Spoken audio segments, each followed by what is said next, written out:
नमस्कार, मैं हूं राज ठाकुर आपके साथ। आप देख रहे हैं न्यूज 18 पंजाब हरियाणा हिमाचल। बुलेटिन की शुरुआत कर रहे हैं बड़ी खबर के साथ। पंजाब में चुनाव प्रचार का शोर थम चुका है। निकाय चुनाव के लिए यह प्रचार का शोर थमा है। रविवार को मतदान होगा, यानी 14 फरवरी को लोग अपने मत का इस्तेमाल कर पाएंगे, तो 17 फरवरी को नतीजे आएंगे। सुबह 8 बजे से वोटिंग शुरू होगी और शाम 4 बजे तक यह मतदान चलेगा। 8 निगमों और 109 नगर परिषदों और नगर पंचायतों में वोटिंग होगी।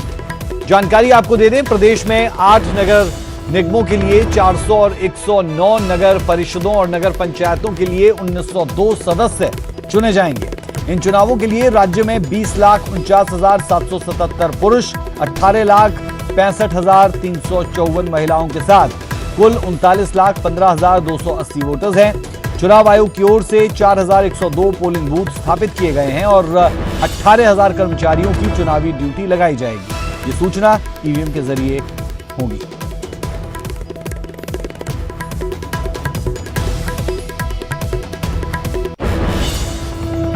और अब खबर गुरुग्राम से। कष्ट निवारण समिति की बैठक में बवाल। जी हां, मुख्यमंत्री मनोहर लाल के सामने ये बवाल हुआ। फरियादी ने नाइंसाफी के आरोप लगाए। सुरक्षा कर्मियों ने मीटिंग हॉल से इसे बाहर निकाला। मुख्यमंत्री ले रहे थे कष्ट निवारण समिति की बैठक, जब ये पूरी की पूरी घटना बरपी। ये तस्वीरें आप देख सकते हैं। कष्ट निवारण समिति की बैठक के दौरान यह हंगामा बरपा है। मुख्यमंत्री मनोहर लाल के सामने ही ये बवाल हो गया। जी हाँ, ये तस्वीरें आप देख पा रहे हैं उस वक्त की। फरियादी ने नाइंसाफी तक के आरोप लगा दिए और सीधे आरोप ये लगाए गए कि उसके साथ नाइंसाफी हो रही है। रुक कर लेते हैं गुरुग्राम का। संवाददाता धर्मवीर शर्मा हमारे साथ जुड़े हैं। धर्मवीर, जानना चाह रहे हैं, कष्ट निवारण समिति की बैठक में ये पूरा हंगामा होता है, ये बवाल होता है, जो ये शख्स था ये किस नाइंसाफी की बात कर रहा था? देखिए, एक पुराना मामला था जिसमें कि गुरुग्राम वहाँ की जो जमीन थी वो SIDC के लिए अधिग्रहण की। उस वक्त कहा था कि जो जमीन अधिग्रहण की है उसका उचित मुआवजा दिया जाएगा। साथ में कुछ जमीन जो है प्राइवेट सेक्टर के लोगों को भी अधिग्रहण करके सरकार ने ही दी थी। गाँव के जो लोग हैं, प्रत्येक घर से लोगों को नौकरी दी जाएगी। तो ये एक पुराना मामला था जिसको लेकर कई बार ये जो युवक है पूरा। चलिए धर्मवीर, वापस आपके पास आएंगे, तो ये तस्वीरें जरा पहले हम अपने दर्शकों को दिखा दें। इन तस्वीरों में आप देख सकते हैं कि इस शख्स को जबरन गाड़ी में डाला जाता है और यहां से ले जाया जाता है। दरअसल गुरुग्राम में कष्ट निवारण समिति की बैठक थी और सीएम के सामने ही ये पूरा का पूरा बवाल हो गया। ये पूरी घटना गुरुग्राम की सीएम मनोहर लाल के सामने, जब मुख्यमंत्री मनोहर लाल कष्ट निवारण समिति की बैठक ले रहे थे, तो उस दौरान ये शख्स यहां पर पहुंचता है और इसकी तरफ से कहा जाता है कि इसके साथ नाइंसाफी हुई है, नाइंसाफी हो रही है। जिसके बाद बवाल बढ़ता देखकर सुरक्षा कर्मी इसे मीटिंग हॉल से बाहर निकालते हैं और गाड़ी में बैठाकर इसे यहां से ले जाया जाता है। आप ये तस्वीरें देख पा रहे हैं और बता दें आपको कि मुख्यमंत्री कष्ट निवारण समिति की बैठक के लिए गुरुग्राम पहुंचे थे, जहां पर ये पूरा मामला हुआ।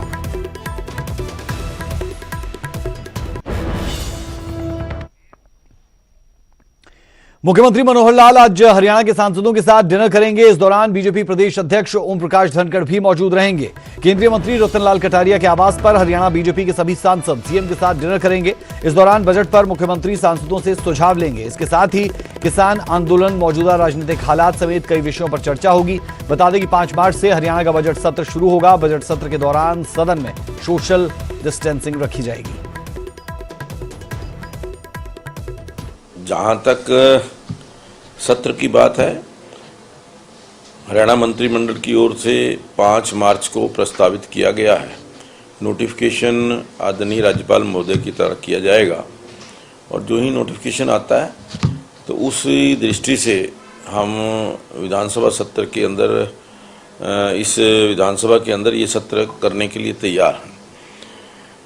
जहां कोविड प्रोटोकॉल की बात है, चंडीगढ़ की जो गाइडलाइंस हैं उनकी गाइडलाइंस के अनुसार ही हम ये जो कृषि कानूनों के विरोध में चल रहे आंदोलन के बीच आज बहादुरगढ़ की बड़ी खाप दलाल 84 की महापंचायत हुई। बहादुरगढ़ में बाईपास पर जहां ट्रैक्टर ट्रॉलियों का जमावड़ा रहा, वहीं महापंचायत के आयोजन के लिए एक बड़ा मंच लगाया गया। राकेश टिकैत, बलबीर सिंह और गुरनाम चढ़ूनी समेत अन्य किसान नेता भी यहां पर पहुंचे। किसान नेताओं का कहना है कि सरकार ने हम लोगों पर 30 से 35 मामले दर्ज किए हैं, सरकार अब मान जाए, हम कहीं हमें उंगली टेढ़ी ना करनी पड़े। तो सरकार को सीधे तौर पर चेताते हुए ये किसान नेता नजर आए। सरकार राजहट पर अड़ी है, ये अच्छी बात नहीं है। तो कहीं ना कहीं सरकार को सीधी चेतावनी हरियाणा से दी गई है, बहादुरगढ़ से दी गई है, और ये तीनों नेता एक साथ एक महापंचायत में नजर आए हैं। इससे पहले हरियाणा और पंजाब में महापंचायत हुई थी, लेकिन वहां पर ये तीनों एक मंच पर साथ नजर नहीं आए थे। तीन नेता यानी गुरनाम सिंह चढ़ूनी, राकेश टिकैत और बलबीर सिंह। लेकिन इस महापंचायत में ये तीनों किसान नेता एक साथ रहे। हल चलाने वाला हाथ नहीं जोड़ेगा, ये नया नारा आएगा। हल चलाने वाला अधिकारी से जब जाओगे तो एक ही नारा लगाना कि हल चलाने वाला हाथ नहीं जोड़ेगा। आपका काम तमाम होते चले जाएंगे। अधिकारी की हिम्मत नहीं है काम न करे। मध्य प्रदेश, पंजाब में लाखों लोगों की किसान पंचायतें हो रही है। हरियाणा के किसान दोस्तों, यहां वादा करो। पंजाब में अकाली दल ने एनडीए से अपनी सपोर्ट वापस ले ली है। क्या हरियाणा के आप लोग बीजेपी और जेजेपी की सरकार को गिराने के लिए तैयार हो या नहीं? अगर तैयार हो, आने वाले दिनों में संयुक्त किसान मोर्चा ने 18 तारीख को पूरे देश में रेल चक्का जाम करने का ऐलान किया है। 12 बजे से लेकर 4 बजे तक 4 घंटे का रेल का चक्का जाम करना। सारे तैयार हो इसके लिए? जयराम सरकार 6 मार्च का अपना चौथा बजट पेश करने जा रही है। बता दें कि बजट से पहले सूबे के मुख्यमंत्री दिल्ली दौरे पर है।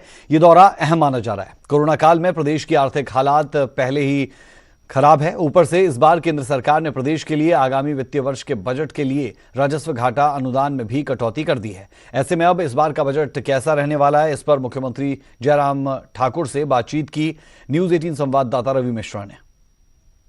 हिमाचल के मुख्यमंत्री जयराम ठाकुर हमारे साथ बात करने के लिए मौजूद हैं। सर, आप अपने कार्यकाल का चौथा बजट पेश कर रहे हैं। इस बार केंद्र सरकार से जो धनराशि है वो भी कम आवंटित हुई है। ऐसे में कितनी बड़ी चुनौती समझते हैं? कोरोना काल से अभी देश जूझ रहा है, भले ही वैक्सीन आ गई है, क्या कुछ हिमाचल की उन्नति और विकास के लिए?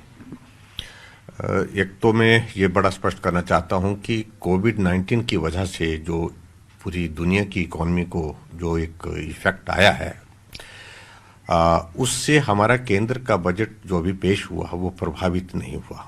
उसमें बहुत बड़ी संभावनाएं डेवलपमेंट की है, इंफ्रास्ट्रक्चर के लिए है। हेल्थ सेक्टर में 137% का इंक्रीज तो अपनी कमिटमेंट को दर्शाता है कि भारत ऐसे संकट के बावजूद भी मजबूती के साथ खड़ा है आर्थिक दृष्टि से।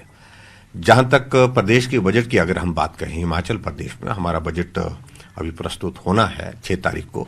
स्वाभाविक रूप से कोविड का इम्पैक्ट है इकोनॉमी पर, सब जगह उसमें हिमाचल में भी है, लेकिन फिर भी उसके बावजूद हमारा बजट हिमाचल प्रदेश का भी हम उसको संतुलित बजट के रूप में उसको प्रस्तुत करने की कोशिश करेंगे। प्रदेश 60,000 करोड़ का कर्ज है प्रदेश पर, और कोरोना काल की स्थिति अब जैसे जैसे अब सामान्य हो रही है, ऐसे में काफ़ी हाइड्रो प्रोजेक्ट्स भी चल रहे हैं, तो उनके लिए आप क्या कर रहे हैं?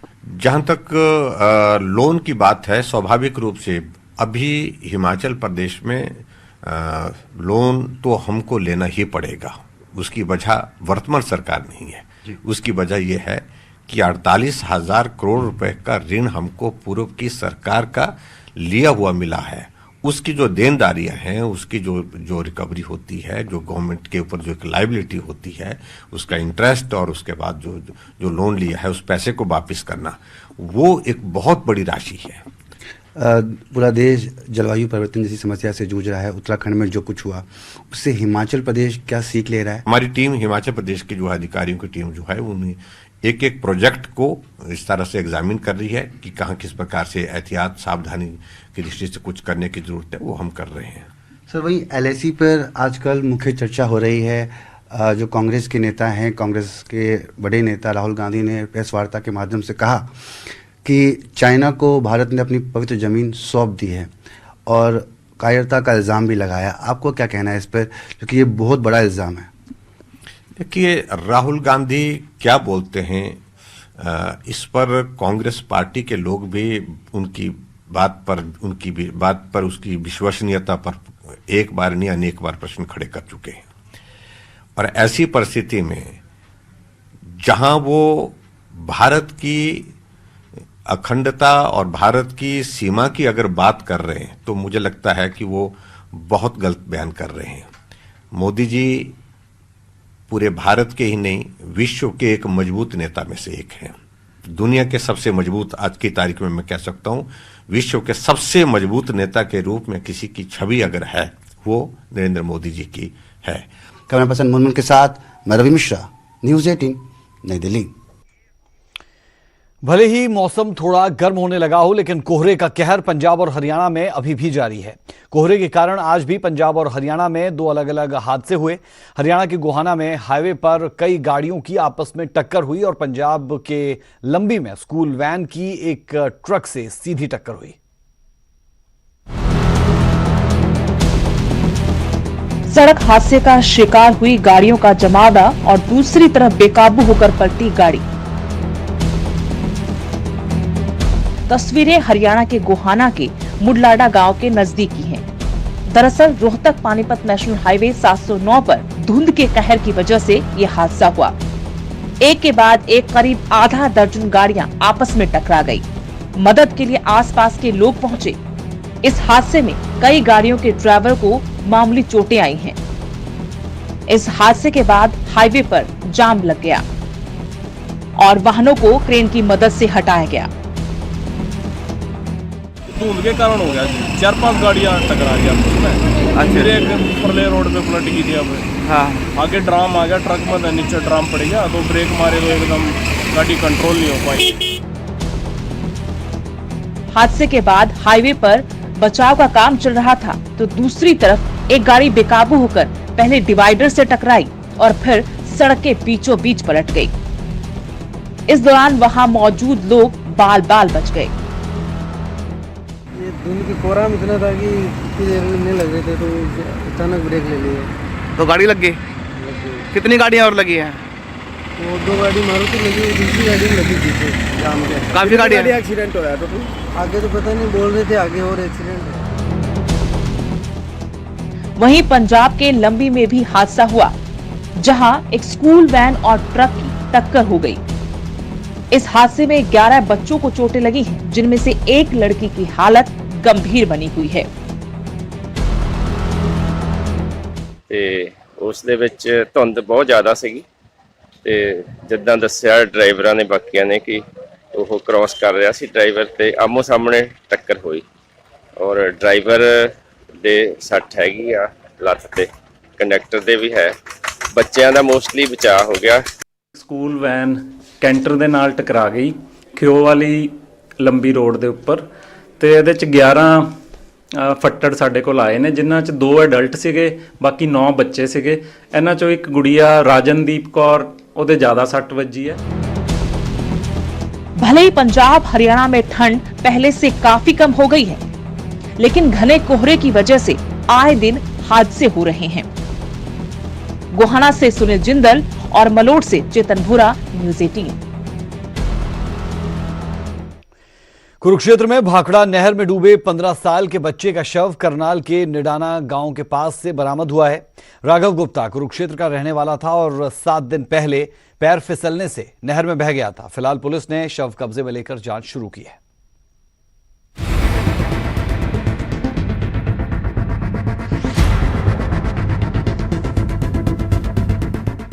15 साल का राघव 2 घरों का इकलौता चिराग था। कुरुक्षेत्र का रहने वाला राघव 7 दिन पहले अपने दोस्तों के साथ नहर के पास घूमने गया था। जानकारी के मुताबिक राघव नहर के पानी में पैर डालकर बैठा था। अचानक उसका संतुलन बिगड़ा और वो पानी में बह गया। उसके दोस्तों ने आसपास के लोगों की मदद से उसे बचाने की कोशिश की, लेकिन नाकाम रही। राघव की मौत से परिवार में मातम पसरा है। 7 दिन बाद कड़ी मशक्कत करके राघव का शव करनाल के निडाना गांव के पास नहर से बरामद हुआ। वो नहर के अंदर बढ़कर वो बॉडी को जब नजदीक लगाया तो उसके गले में जो चांदी की चैन और उसके अंदर एक छोटा सा सूरज छपा हुआ था, जिसको देखकर उसके मामा विकास और उनकी जो मासी जी हैं और कोमल जी, उन्होंने उस बॉडी की शिनाख्त की है। तो जाके यहाँ पर मिला है। चेहरे से तो हमें नहीं पहचान हुई, पर ये पता था कि गले में चेन डाली हुई है और लॉकेट डाला हुआ है, और कपड़ों से हमने इसकी पहचान की है। तो कहाँ स्टडी करता था मैम ये महाराणा प्रताप स्कूल। कौन सी क्लास में जी? 10th क्लास में था। तो इकलौता बच्चा था घर का? हाँ जी, इकलौता था ये। लगातार 7 दिन से ढूंढ रहे थे आप? बिल्कुल, लगातार 7 दिन से दिन रात नहर के किनारे बैठे हुए हैं। फिलहाल पुलिस ने शव को कब्जे में लेकर जांच शुरू कर दी। तो फिर ये राघव गुप्ता ने उसको बोला, आशीष को, चलो नहर दिखा के लाता, नहर की तरफ चले गए। फिर वहाँ जाने के बाद ये नहर के किनारे बैठ गया राघव। दमखेड़ी नहर है, पाखड़ा नहर है जो कुरुक्षेत्र में ही है, निर्वाणा ब्रांच जो जा रही है, वहाँ पे पैर लटका के बैठ गए। वहीं उसी टाइम इसका पैर फिसल गया। इस हादसे ने परिवार की खुशियां छीन ली। प्रशासन बार बार लोगों से अपील करता है कि नहर के पास न जाएं। नहाने और नहर के पास बैठने की मनाही है, लेकिन फिर भी लापरवाही बरती जाती है, जिसका परिणाम ये कि कई बार यहाँ हादसे होते हैं। लोगों को अपनी जान से हाथ धोना पड़ता है। हिमांशु नारंग, न्यूज़ 18, करनाल।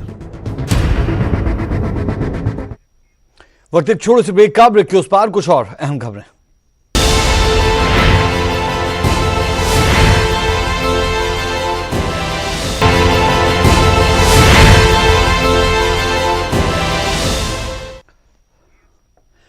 ब्रेक के बाद आपका स्वागत है। गुरुग्राम पुलिस ने एक युवक पर जानलेवा हमला करने वाले 3 आरोपियों को गिरफ्तार किया है। आरोपियों के पास से 3 देसी पिस्टल और जिंदा कारतूस बरामद किए गए।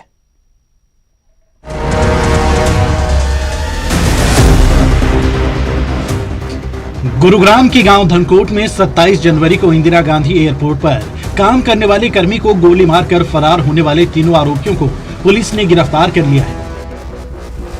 गुरुग्राम पुलिस की क्राइम शाखा सेक्टर 40 वारदात के बाद से ही इन अपराधियों की तलाश कर रही थी।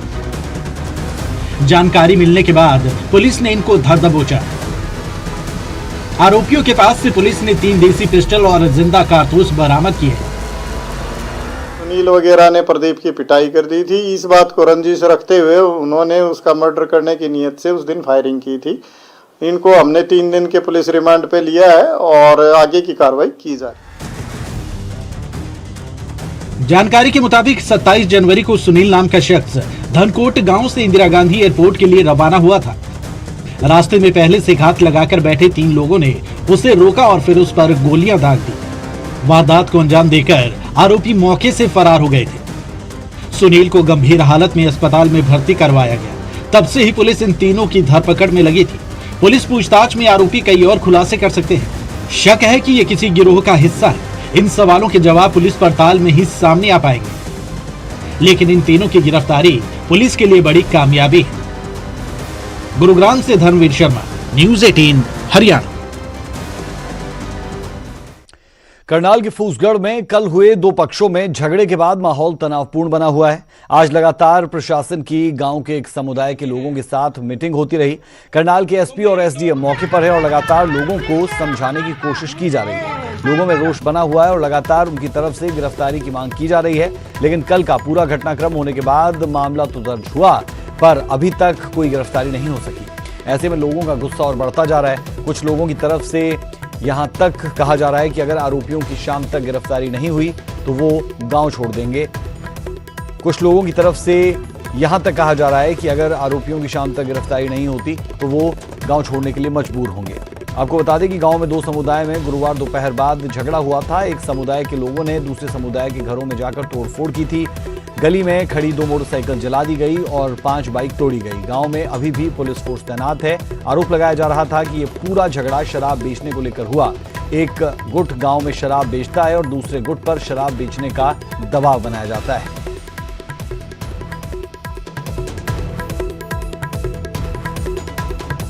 कुछ सुबह के टाइम में छोटी मोटी लड़ाई हुई थी। उसके बाद 2-2.5 घंटे का ब्रेक दे करके 200-250 लोग इकट्ठे होकर के पूरी साजिश के तहत, जो कि 3 गलियां पड़ती है वाल्मीकि बस्ती की, उन तीनों गलियों से अलग अलग जगह से आकर के घेरने का काम किया। और इन्होंने ऐसी स्थिति में उन्होंने आके वहाँ फायरिंग की और एक चेतावनी दी, ललका दे करके, आवाज़ दे करके कि जो मिलता उसको गोलियों से भून दो। आप लोगों ने ये बात करी कि जो भी कल वाले इसमें मामले में जो भी शामिल थे उनकी गिरफ्तारी तुरंत होनी चाहिए। इसमें किसी को डाउट नहीं है, ना हमें डाउट है। हमारी ये जिम्मेदारी है कि उन आरोपियों की सेवा, सुरक्षा और सहयोग, ये नारा है हरियाणा पुलिस का। इसी नारे के आधार पर फरीदाबाद पुलिस ने जो किया उसकी आज हर तरफ सराहना की जा रही है। ऐसा इसलिए क्योंकि यहां पुलिस की तत्परता ने एक मां और बच्ची की जान बचाई। पूरा मामला है क्या, इस रिपोर्ट में देखें। फरीदाबाद में नाबालिग रेप पीड़िता की पुलिस की पीसीआर में डिलीवरी हुई। डिलीवरी के बाद पुलिस ने जच्चा और बच्चा दोनों को अस्पताल में भर्ती करवाया, जहां दोनों की हालत ठीक बताई जा रही है। पुलिस अधिकारियों के मुताबिक उन्हें सूचना मिली थी कि नाबालिग गर्भवती को लेबर पेन हो रहा है और आसपास कोई एम्बुलेंस नहीं मिल पा रही थी, जिसके बाद सेक्टर 16 महिला थाने से महिला पुलिसकर्मी मौके पर जा पहुंची और दर्द से कर्रा रही नाबालिग को आनन फानन में पीसीआर में बिठाया। जैसे ही पीसीआर थोड़ी दूर पहुंची, लड़की की हालत बिगड़ गई। इस दौरान पुलिस ने बिना देरी किए पीसीआर में ही डिलीवरी की पूरी व्यवस्था की। नाबालिग ने पीसीआर में ही बच्ची को जन्म दिया, जिसके बाद महिला पुलिस ने सिविल अस्पताल पहुंचकर नाबालिग रेप पीड़िता को भर्ती करवाया, जहां पर जच्चा बच्चा दोनों स्वस्थ हैं। इन्फॉर्मेशन आई कि एक लड़की को काफी पेन हो रही है, काफी दिक्कत है, उसकी तबीयत खराब है, तो हमारी पीसीआर वहां मौके पे पहुंची और हम उसको लेडी को हॉस्पिटल ले जाने लगे। जब हमें पता लगा कि वो प्रेग्नेंट है और उसको लेबर पेन हो रही है, पर वो इस सिचुएशन पर थी कि वहाँ उसकी डिलीवरी का इमीडिएट टाइम आ गया था। तो जो एसएचओ ने तत्परता दिखाते हुए उसी लेडी को उसी टाइम ही दाई वहाँ अरेंज करा के पीसीआर में डिलीवरी कराई और डिलीवरी करवाने के बाद इमीडिएटली फिर उसको हॉस्पिटल बच्चे को और लेडी को छोड़ के आए। फिलहाल इस मामले के सामने आने के बाद पुलिस कमिश्नर ओपी सिंह ने पुलिस कर्मचारियों की पीठ थपथपाई और उन्हें ऐसे ही लोगों की मदद करने की बात कही। दीपक कुमार, न्यूज़ 18 फरीदाबाद।